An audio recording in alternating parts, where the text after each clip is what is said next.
So I have more to say on this Charlie Kirk situation than I could comfortably put into the written format, and that I didn't want to do it the day after, or frankly the week after, because it's been very emotionally charged, and rightfully so, because what happened to him was just horrible, and I think all those emotions are warranted. But the angle that I'm coming at it from is not personal. And in fact, I'll get the personal stuff out of the way up front.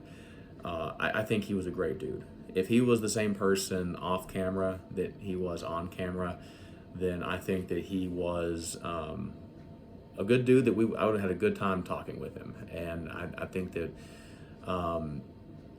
especially the way that he was open-minded and enjoyed the debate, I think that that tension between conservatism in the American context and nationalism, there's a lot there that I think that I could have enjoyed the back and forth. So I think that the world is not as good of a place now because of that.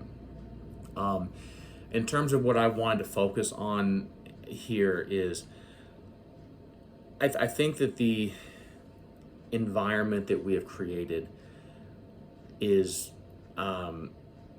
frankly festering people like the guy who committed this murder. And what I mean by that is, from a nationalist perspective, the point philosophically is to extend familial principles to the collective.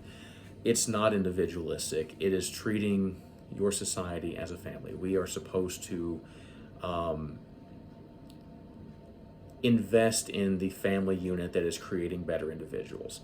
And if you want to go back in time, our ancestors, whether it was Plato or Aristotle, to a lesser extent Thomas Aquinas, they understood a nation to be a collective of families.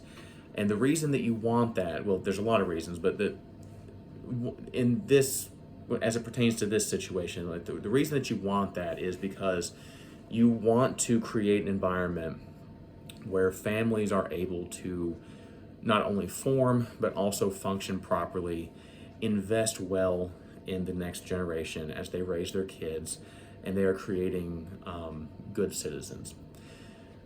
If you're like me and you're from the South, you probably have parents or grandparents who tell similar stories to the ones that my dad would tell when he was coming up, where it was commonplace for a child to bring in their dad's hunting rifle for show and tell. Or if you were in high school, you were high school age and you were going hunting after class, you would just store your hunting rifle in your locker and it was no big deal. What's changed? What's changed, in my opinion, is if I was, I'm sure we could talk about a variety of smaller variables here, but it was because those kids were raised in a family where their parents had time to instill skills with guns, skills with a lot of things in life, but specifically with guns. You could trust people because you knew that they were being properly invested in by their family, or most likely they were. I mean, obviously there's always going to be outliers here, but no one's claiming utopia in the 50s and 60s, but you get the point. In the modern world, we have devolved that so much that I'm before I made this video, I was actually actively trying to think if I could think of one couple my age where one of the parents was staying home, you know. And this is not me trying to argue that, you know, women belong in the home or whatever and they can't work, and that's quite the opposite. My point is, we all need to be working less. I'm not trying to create a situation where, you know, dad's working 80 hours a week or something like that. What I'm saying is, if we are creating a situation where both parents are working 60 hours a week, they're dead beat when they come home, their kids are being raised by, you know, daycare, TVs, whatever, depending on what age they are, that's not properly investing in them. That's not putting the time into them that they need to grow, be responsible with things like firearms or frankly anything else in life. You're creating atomized people who are finding, like, we're social animals at the end of the day. They're seeking that connection elsewhere. It's because they're not getting it home. They're finding it online. They're finding it wherever. And the greater point here, and what I would like to get more people to think in terms of, is not these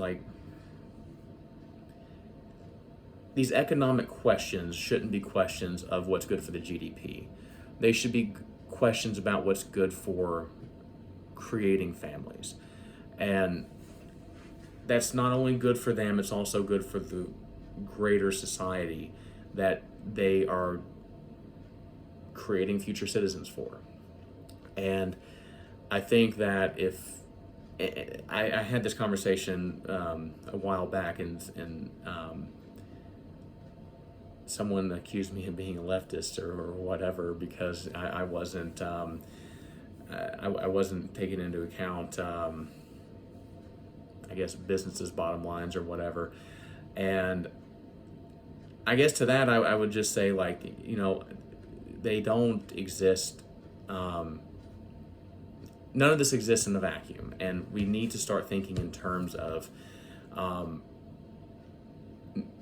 what if the right wing was advocating for a better healthcare model, and not one that was pro corporate insurance models, or if we were and you've heard Bernie Sanders, for example, on the left side of it, talk about raising the minimum wage. I would rather talk about weaving a profit share incentive into the tax system, things of that nature. Like, the point here is, if we don't